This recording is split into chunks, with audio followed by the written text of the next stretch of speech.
तो सरदा और आफताब के केस की घटना हम लोगों के सामने आई तो लगा कि शायद इससे ज़्यादा खौफनाक, दर्दनाक और इंसानियत को शर्मसार कर देने वाली घटना कोई दूसरी हो कि कोई इंसान किसी इंसान की लाश के टुकड़ों को 6 महीने तक अलग अलग जगह पर फेंकता है, अपने घर के फ्रिज के अंदर रखता है, उसी फ्रिज से पानी निकाल कर पीता है, उसी फ्रिज से खाना निकाल कर खाता है और उसी घर के अंदर रहता है। शायद इस तरह की डराने वाली कोई दूसरी घटना हो, लेकिन इससे ज़्यादा खौफनाक, इंसानियत को शर्मसार कर देने वाली, डराने वाली एक घटना मुंबई के किचन से आती है। शायद दुनिया में किसी किचन से पहली इस तरह की घटना हो, जिसके बारे में सुनना और सुनाना भी काफ़ी खौफनाक है कि एक किचन जिसके अंदर 2 प्लास्टिक की बाल्टी, एक प्लास्टिक का टब, एक कुकर, एक तवा और कुछ रोस्ट करने के लिए 2 चमचे और मांस के, इंसानी मांस के कुछ टुकड़े और कुछ बॉयल किए हुए टुकड़े, कुछ रोस्ट किए हुए टुकड़े। इनके बारे में जब आप सुनोगे आप काफ़ी हैरान हो जाओगे, परेशान हो जाओगे, शेयर उठोगे। नमस्कार, आदाब, सत श्री अकाल। मैं एक्स पुलिस अफसर प्रदीप यादव। दरअसल घटना है मुंबई के मीरा रोड स्थित आशादीप अपार्टमेंट। इसी अपार्टमेंट के 7वें फ्लोर पर 4 फ्लैट हैं। फ्लैट नंबर 701, 702, 703 और 704। इन चारों फ्लैट के अंदर रहने वाले 3 फ्लैटों के लोग, 1, 2 और 3 नंबर कमरे के जो फ्लैटों के जो लोग हैं वो आपस में काफ़ी घुले मिले होते हैं, एक दूसरे के सामाजिक कार्यक्रमों में भी हिस्सा लेते हैं, पार्टिसिपेट करते हैं। लेकिन फ्लैट नंबर 704 में जो 2 लोग रहते थे, शायद सभी लोग उन्हें पति पत्नी मानते थे। किराए पर लिया हुआ था। उस फ्लैट के अंदर मनोज साहनी और उसके साथ सरस्वती वैद्य रहते थे, जो लोगों से बिल्कुल जुड़ाव नहीं रखते थे। सिर्फ निकलते बढ़ते अगर राम राम हो जाए या दुआ सलाम हो जाए तो उसका जवाब देना है, रिप्लाई करना, यहाँ तक ही उनका संबंध था। शायद अपार्टमेंट के लोग ज़्यादा उनसे वास्ता नहीं रखते थे। एक दिन शाम के समय जब फ्लैट नंबर 703 का रहने वाला उमेश श्रीवास्तव अपने घर में बैठा होता है, उसे कुछ अजीब तरह की स्मेल आती है। वो अपनी माँ से इस चीज़ के बारे में जिक्र करता है, कहता कि घर में कोई अगर कहीं चूहा हुआ मर गया या कुछ किसी तरह का जानवर मर गया, वो घर को सर्च करते हैं, इस तरह की कोई चीज़ नहीं लगती।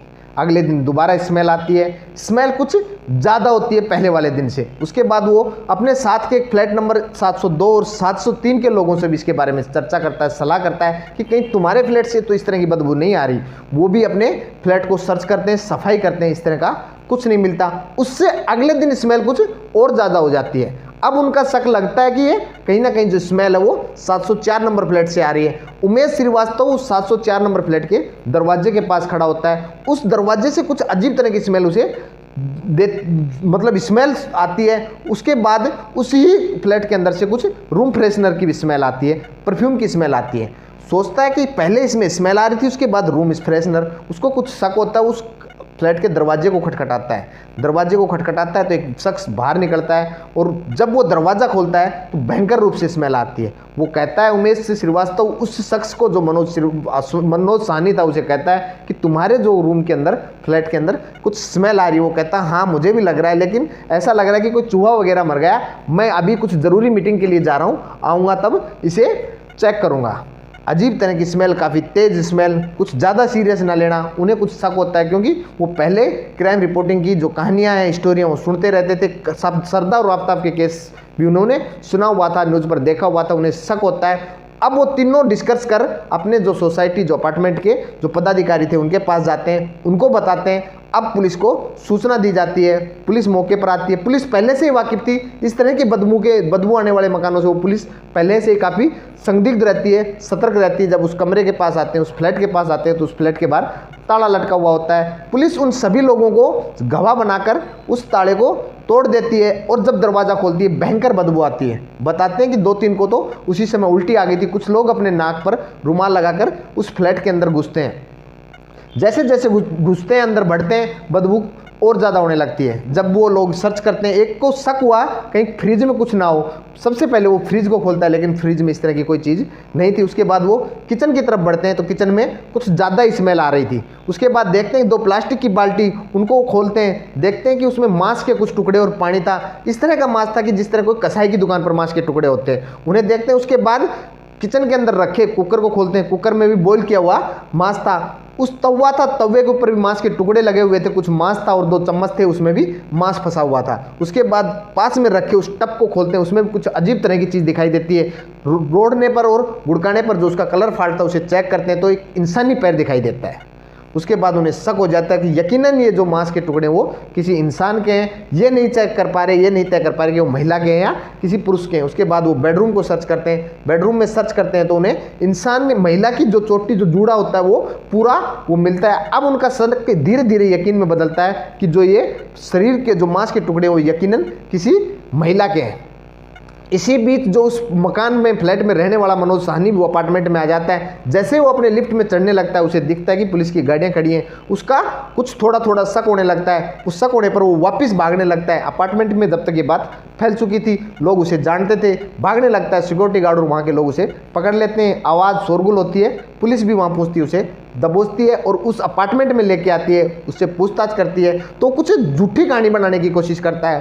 कहता है कि ये जो मेरी पत्नी है इसको मुझ पर कुछ शक था, मेरे चरित्र पर शक था, वो डेली मेरे साथ झगड़ा करती थी। एक दिन परेशान होकर उसने जहर खा लिया और आत्महत्या कर ली। 4 जून 2023 को जब मैं घर में आया तो मुझे बेड पर अचेत अवस्था में मिली, मरी हुई मिली, जिसके मुंह से झाग आ रहे थे। मुझे लगा कि इसने जहर खा लिया। अगर मैं किसी को इसकी सूचना दूंगा तो पुलिस मुझे जरूर आत्महत्या के लिए उकसाने में गिरफ्तार करेगी और मुझे सलाखों के पीछे जाना पड़ेगा। अपार्टमेंट 7वें फ्लोर पर था। सरदार और आफ्ताब की कहानी मैंने सुनी हुई थी। इसकी डेड बॉडी को लिफ्ट के माध्यम से ले जाना पॉसिबल था नहीं, इसलिए मैंने मार्केट से वुड कटर खरीदा, एक टाइल काटने वाली मशीन खरीदी, हथौड़ा और छेनी खरीदा। उसके बाद इसके शरीर के टुकड़े किए।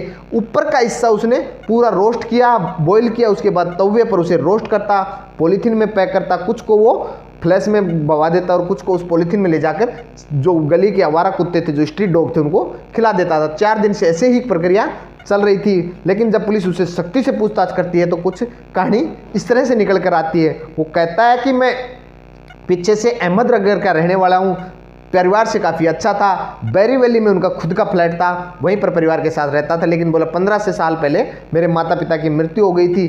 IIT से की उसने पढ़ाई की हुई थी, अच्छी जॉब करता था। लेकिन इसी बीच सन 2008 में अहमदनगर की रहने वाली ही सिम्मा सरस्वती वैद्य उससे मिलती है। दोनों एक जगह के होते हैं। उस समय सरस्वती वैद्य की उम्र बताते हैं 19 साल और जो मनोज साहनी है इसकी उम्र लगभग 41-42 साल थी। उम्र में काफ़ी अंतर था। दोनों एक जगह के होने के कारण उनमें बातें होती, बातें कब दोस्ती में बदल जाती हैं, दोस्ती कब प्यार में तब्दील हो जाती है, उन्हें पता ही नहीं चलता। उसके बाद वो अपना जो बैरी वैली का जो फ्लैट है उसे खाली कर देता है, उसे 35,000 के किराए पर चढ़ा देता है और मीरा रोड पर इस फ्लैट में 10,000 पर किराया लेता है और दोनों अब लिव इन में इसमें रहने लगते हैं। वो ये भी कहता है कि बाद में हमने शादी कर ली थी, लेकिन शादी की जो जानकारी वो सिर्फ और सिर्फ जो सरस्वती वैद्य है उसकी बहनों को पता था। सरस्वती वैद्य है उसकी भी माता पिता वो भी अहमदनगर की रहने वाली थी। माँ और मम्मी और पिता दोनों अलग हो चुके थे। 5 बहनें थी, 5 माँ के साथ रहती थी। लेकिन कुछ समय पहले उनकी माँ की भी मृत्यु हो गई थी। 5 बहन अब अहमदनगर के अनाथ आश्रम में रहती थी। जब सरस्वती मैच्योर हो जाती, 18 साल की ऊपर की हो जाती, एडल्ट हो जाती, तो वो वहाँ से बाहर आती और मुंबई में काम करने लगती है। दोनों साथ रहने लगते हैं। उम्र में ज़्यादा फर्क था। उसके बाद जो मनोज साहनी कहता है कि मुझे इस पर कुछ शक होने लगा था, इसकी चरित्र पे कुछ शक होने लगा। डेली झगड़ा होता है। एक दिन गुस्से में मैंने इसकी गर्दन पर चक्कू मार दिया जिससे उसकी मौत हो गई। उसके बाद मैंने इसकी डेड बॉडी को किस तरह से ठिकाना लगाऊं।